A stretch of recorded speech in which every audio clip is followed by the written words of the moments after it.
This week's Times West Virginian Game of the Week features the North Marion Huskies against the East Fairmont Bees in the Region 1 Sectional Softball Championship.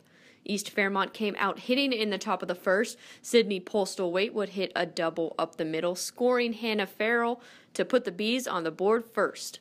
McKinley Ashcraft would cross the plate the next batter.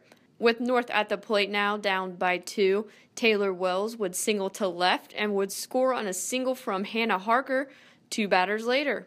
Going into the second, the Bees would lead 2-1. With an East Fairmont runner on second and 2 outs, North Marion's third baseman, Sam Pollock, would snag a line drive for the third out.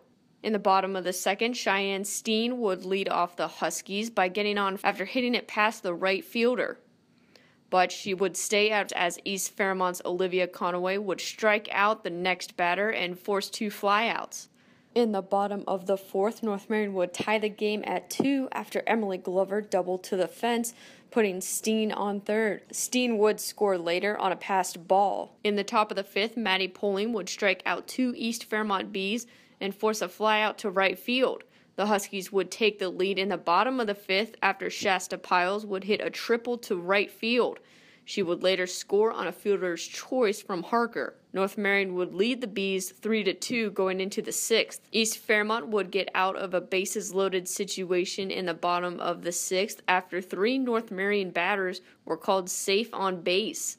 Conaway would force a flyout to center to end the inning. In the seventh, East Fairmont's bats would wake up, with Sailor Atha walking to first. She would attempt to steal second on the next batter, and an overthrow would send her to third. Down 1, leadoff batter Farrell would hit Atha in with a single to left, tying the game at 3. The Bees would add more runs in the seventh and take the lead when Conaway would hit a 2 RBI double and Cassidy Toothman would add another RBI. East Fairmont would lead 6-3 going into the bottom of the seventh.